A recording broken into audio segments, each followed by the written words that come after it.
não parar, não precipitar e não retroceder. Então dizer para esse cara, sabe quando nós vamos parar? Nunca. Nunca na sua porca vida. Né?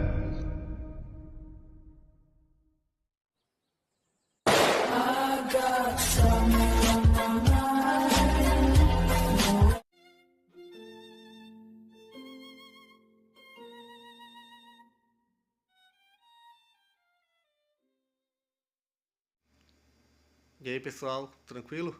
Então vem aqui antes do vídeo começar, pedir para vocês se inscreverem, quem não for inscrito, compartilhar, curtir, comentar.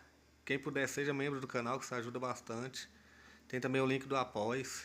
Quem puder ajudar nosso canal e apoiar financeiramente vai ser muito bem-vindo. Mas o mais importante é transmitir o conteúdo e os conhecimentos do professor Olavo de Carvalho para mais e mais brasileiros. Então compartilhe e ajude aí nossa causa. Muito obrigado a todos os membros, apoiadores do canal. Fico muito feliz. Tenho certeza que a gente está no caminho certo. Então fiquem com o vídeo e até mais. Valeu! Isso quer dizer, por exemplo, é como o sujeito que está lá se queixando que a mulher o abandonou, né? Está lá chorando, etc, etc. Mas depois você descobre que ela abandonou, porque quando chegou em casa encontrou ele com outra na cama, então ela foi embora. Tá certo? Então, aí você fica sabendo, né? Você parte do estado que ele expressou, tá certo? Para a descrição correta da realidade que gerou esse estado. O estado continua sendo válido em si mesmo, né? Quer dizer, ele é verdadeiro em si mesmo, mas enquanto expressão do estado interior do indivíduo, e não enquanto descrição da realidade. O negócio das famosas funções da linguagem do Karl Bühler, ele está na clave expressiva, e não na clave descritiva, na clave nominativa. Então nós temos que passar o discurso dele de uma clave para outra. Quer dizer, o indivíduo nos diz o que está sentindo, mas nós queremos saber por que ele está sentindo, da onde surgiu este sentimento. E daí nós entendemos a situação inteira. Agora, se ele nos esconde os fatos, então é porque ele está querendo nos impor o seu estado interior como se fosse ele mesmo o único fato. Então ele está querendo nos dominar psicologicamente. Está compreendendo? E muitos filósofos fazem isso. Ora, isto é precisamente o que não acontece com a filosofia antiga. Isso não acontece com Platão e Aristóteles jamais. Eles não estão escondendo nada. Nada, nada, nada, nada. Quer dizer, a realidade da experiência da qual eles partem, ela, por assim dizer, ela transparece a todo momento através dos diálogos de Platão, dos textos de Aristóteles, etc, etc. Quer dizer, você sabe do que eles estão falando. Então, claro que eles podem errar, mas uma coisa é você errar, outra coisa é você camuflar. Está compreendendo? Toda a filosofia dessa época de Descartes é muito marcada por camuflagem. Tá certo? Por ser, entre outros motivos, pelo seguinte, porque é a época de surgimento da chamada ciência moderna. A ciência moderna quer transpor todas as discussões para um terreno neutro onde tudo possa ser resolvido mediante observações e medições, tá certo? E nós podemos perguntar por que eles queriam fazer isso, se todos os fundadores da ciência moderna eram também ocultistas, alquimistas, magos, gnósticos, etc, etc. Tá certo? Então, você vê que em grande parte o surgimento da ciência moderna é uma camuflagem. Né? As experiências reais, tá certo? Não correspondem, vamos dizer, não estão transpostas plenamente na linguagem final. Há uma seleção e uma seleção da seleção, e no fim sobra só um terreno muito delimitado, tá certo? E eles não admitem que você saia, que você discuta as coisas fora desse terreno, tá certo? Então, quer dizer, não é possível escrever a história nem da ciência nem da filosofia moderna sem escrever ao mesmo tempo a história da camuflagem, a história da empulhação, etc, etc.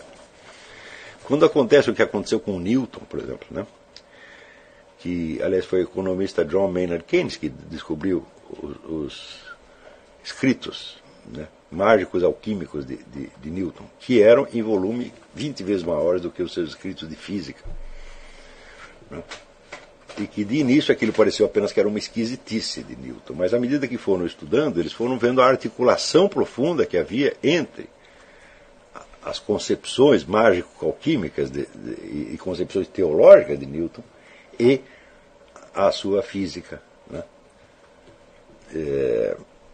E hoje se sabe que não é possível compreender a física de Newton isolando-a de todo este contexto. No caso, não foi Newton que escondeu. Ele não escondeu nada, tá certo? Mas os seus sucessores sumiram, né, com esses escritos. Assim como a gente sabe, tem a história da irmã de Nietzsche, né, que escondeu lá uma série de escritos de Nietzsche que mais tarde apareceram. Né? Então, onde existe essa camuflagem, você entrar numa discussão filosófica assim concebida é você aceitar um jogo de cartas marcadas, é você aceitar ser manipulado. Isso aí a gente não pode aceitar de jeito nenhum. Você tem que saber, peraí, do que você está falando realmente, qual é a experiência real da qual você tira isto. Tá certo? Não que o sujeito precisa a todo momento estar contando a sua biografia, não é isto. Tá certo? Mas a coisa tem que ser exposta de modo que a experiência subentendida ou seja narrada ou seja facilmente imaginada. Mas quando o indivíduo se refere, por exemplo, a experiências que são comuns a toda a humanidade, tá certo? Então ele não precisa ficar narrando aquilo, não precisa se referir concretamente aos fatos, porque você, ao ler o nome do conceito, você já sabe do que está falando.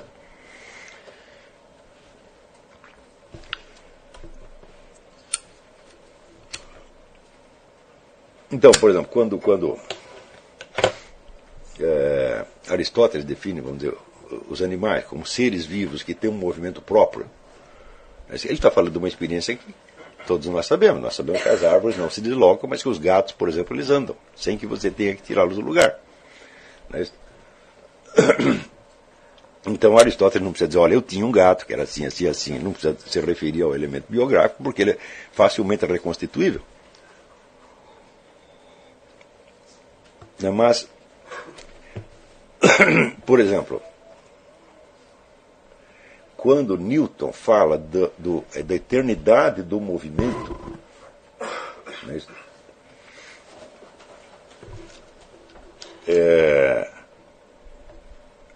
quando nós sabemos que, veja, eternidade e movimento são termos contraditórios. Uma coisa que é eterna não tem movimento nela, ela transcende o movimento. Ele usa uma expressão contraditória, movimento eterno. Será que Newton é burro? Não. Então ele quis dizer alguma outra coisa. Que coisa? Você só vai encontrar explicação para isso nas teorias teológicas de Newton. Tá certo? E, no entanto, ele usa aquilo no livro Princípios Matemáticos da Ciência da Filosofia Natural. Ele usa isso como se fosse apenas um artifício descritivo. Quer dizer, um conceito que em si não tem importância, mas que é usado para facilitar as medições. É assim que ele apresenta. E todo mundo que estuda física usa exatamente assim. E diz, mas o restante da física de Newton vamos dizer, não é afetado por isso. Eu digo, sim, o restante não é afetado, e foi feito para não ser afetado. Quer dizer, tem ali um truque na porta de entrada, que se você aceita o truque, daí para diante o resto decorre tudo logicamente. Só que é o seguinte, você não sabe do que Newton está falando. E, na verdade, a ideia do movimento eterno não é apenas um recurso convencional que ele usou para facilitar medições. Não é. Reflete toda uma especulação teológica que ele faz. Só que nós temos que cavar por trás do conceito para saber do que ele está falando. Quando acontecem essas coisas, geralmente há de alguma contradição lógica que chama a atenção do leitor atento. Mas o leitor atento é muito pouco. São muito poucos. Então a maioria lê esse negócio, movimento eterno, e passa adiante, passa batido ali. Né? Só uns 2 ou 3 é que pensam, peraí, a expressão é autocontraditória. Aí tem algum problema. Não é isso? Quer dizer, o que é eterno transcende tempo. O que transcende tempo não pode ser medido temporalmente. Não é isso? E o movimento que não tem referência temporal não pode ser um movimento. Tem alguma coisa errada aí. Tá certo? Então, não se trata de contestar Newton. Newton está errado. Não é isso que eu estou falando. Eu estou falando aqui. Ele está criando um edifício que pode ser aceito nos termos da ciência moderna, que ele está ajudando a conceber, mas que esconde um outro edifício muito maior que você acaba engolindo na hora que você aceita aquele. Está compreendendo? Quando você vê ao longo do desenvolvimento da ciência moderna o grande número de cientistas que estiveram envolvidos em negócios ocultistas, gnósticos, etc., né? Culminando desses famosos gnósticos de Princeton, que fala o livro do Raimundo Royer, né? Ou no caso de Charles Darwin, que elabora toda uma doutrina científica em cima de uma doutrina esotérica do avô dele. E você começa a escavar, e você descobre que existe, né, universos inteiros de ocultismo por baixo disso. Então, bom, é uma precaução elementar você saber que o universo definido, recortado pela ciência moderna, não existe.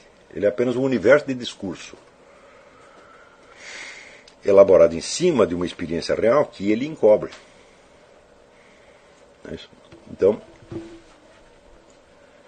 isso aqui é para dar... Eu estou só dando um exemplo, tá certo, de como, vamos dizer, a formação imaginativa é importante para você entender isso.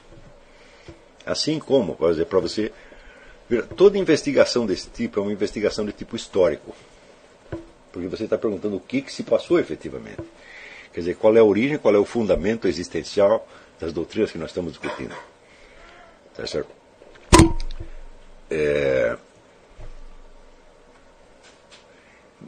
Na maior parte dos casos, você não tem os dados à mão. Você pode até descobri-los depois. Mas se você não faz imaginativamente a especulação e a hipótese, você não vai descobrir nada no fim das contas. Quer dizer, você tem que transformar, vamos dizer, o filósofo que está te apresentando uma doutrina esquisita.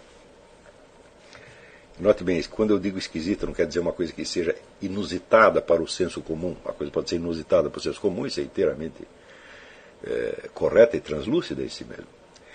Estou dizendo uma coisa que é incongruente com ela mesma, como, por exemplo, a dúvida integral.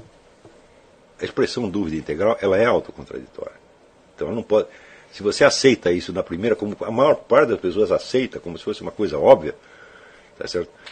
Você entrou dentro de um teatrinho mental onde tudo funcionará como o autor quer que funcione. E você terá que, por assim dizer, obedecê-lo. Você vai ter que jogar de acordo com as regras dele. Tá certo? E aí não se trata propriamente de filosofia. Aí é uma espécie de adestramento animal. Você está como um domador que está querendo adestrar os seus pensamentos para que você pense exatamente daquele jeito. Tá certo? Não que todo filósofo não queira que você pense daquele jeito, mas sim, mas alguns querem que você pense daquele jeito porque aquilo vem da realidade. E outros querem porque eles querem apenas que você seja igual a eles. Tá certo? Frequentemente, para justificar suas próprias deficiências. Você não se pode negar que Descartes foi um sujeito verdadeiramente obcecado pela figura do demônio o tempo todo. E ele quer que você fique assim também. Agora, por que ele quer isso? Com que direito? Quais são os títulos que ele apresenta para isso? O filósofo tem direito de argumentar em nome da realidade.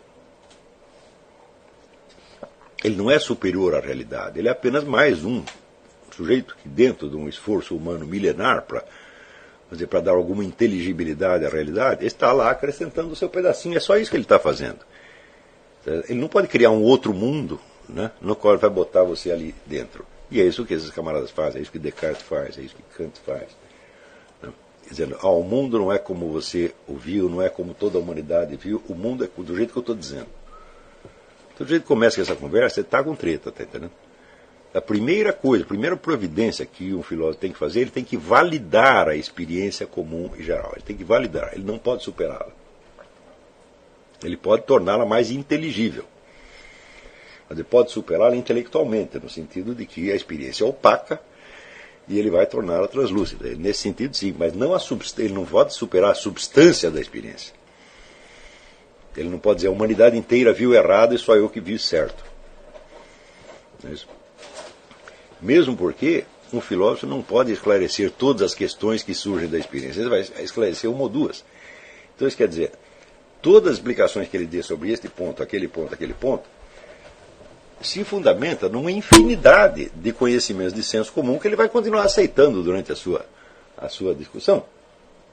Tá certo? E quando pretende ir além disso, naturalmente faz besteira. Não é como o Sir Arthur Eddington, que dizia assim, o que vocês estão vendo aqui parece uma mesa, mas isso é uma ilusão, porque na verdade isso aqui é um aglomerado de átomos. Não? Ninguém levantou e disse, professor, que coisa engraçada, porque isso que encarado numa certa escala parece um aglomerado de átomos, numa outra escala parece exatamente uma mesa, né? Que engraçado. É uma coisa tão simples de dizer.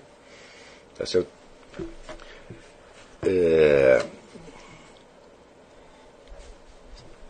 O raciocínio dele se baseava simplesmente numa mudança de escala, quer dizer, passando da escala macroscópica, onde nós usamos a mesa para escrever, para comer, etc. Né? Passando por uma escala microscópica, parece um aglomerado de átomos. Se você examinar mais ainda, pode ser assim, partícula subatômica. E assim por diante. Né? Quer dizer, por que uma simples mudança de escala seria uma passagem do aparente para o verdadeiro? A diferença entre aparência e realidade não é a mesma diferença do grande e do pequeno. Mas é, evidentemente, uma confusão primária. Quer dizer, só porque você pôde observar isso numa escala microscópica, você sabe mais do que nós? Não é isso? Quer dizer, se eu mostrar para você só a visão microscópica de um objeto, e você só puder examiná-lo em escala atômica ou subatômica, você jamais vai nos dizer o que é esse objeto. Você não vai ser capaz de distinguir uma mesa de um elefante. Porque essa distinção só aparece na escala macroscópica, que é da nossa experiência usual. Tá certo? Então, essas pessoas que desejam substituir a experiência, em vez de elucidar a experiência, desejam substituí-la, ou às vezes até impugná-la, como fazia Sir Arthur Eddington, ou como faz Spinoza, por exemplo, né, que impugna a experiência sensível. Tá certo? Esses camaradas estão sempre com treta. E se tem a treta, você precisa descobrir do que se trata. Qual é o jogo que ele está jogando, afinal de contas? O que ele quer de nós? Né? Então, o meio de fazer isso é transformá-lo num personagem de teatro e analisá-lo, tá certo? Analisar a sua conduta de modo a você reconstituir o enredo a partir da conduta de um só personagem. Não é isso? Por exemplo, se você pegar a peça Otelo e você apagar todas as falas de Desdémona, ainda assim é possível, a partir da fala do Otelo, você descobrir, né, que ele tem uma mulher, que ele está desconfiado que a mulher está traindo, etc, etc. Está entendendo? Então você tem que fazer a mesma coisa com esses personagens. Só que para isso você precisa de um treino narrativo. Você precisa conhecer centenas ou milhares de esquemas narrativos possíveis para você saber em que direção você tem que procurar. E é por isso que eu digo justamente que essa formação literária é básica. Não no sentido de você se dedicar a estudos literários como se faz numa faculdade de letras. Que hoje o que a faculdade de letras faz é tornar você incapaz de ler uma história. Tá certo? Porque nós só lemos essas histórias de Dom Quixote, do Crime e Castigo, etc, etc, porque elas se referem a personagens que poderiam existir realmente, e nos quais de algum modo nós nos reconhecemos. Agora, se você acredita que a narrativa não tem nada a ver com realidade, que não há pessoas, que ali há somente palavras, etc, etc, bom, então o seu foco de atenção se transferiu desde a imaginação concreta do escritor para o estudo dos seus meios de expressão considerados isoladamente. os quais os meios de expressão evidentemente existem. Só que se você não tiver o que expressar, não vai ser possível. E todo esse negócio de desconstrucionismo, estruturalismo, etc., o que fez foi isso. Pega o estudante de letras e desvia, né, a atenção dele da substância humana, da literatura, exclusivamente para o estudo exclusivo, tá certo? Dos meios expressivos, a língua, a gramática, etc.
Chegamos a mais um final de uma aula, de um vídeo. Espero que tenham gostado.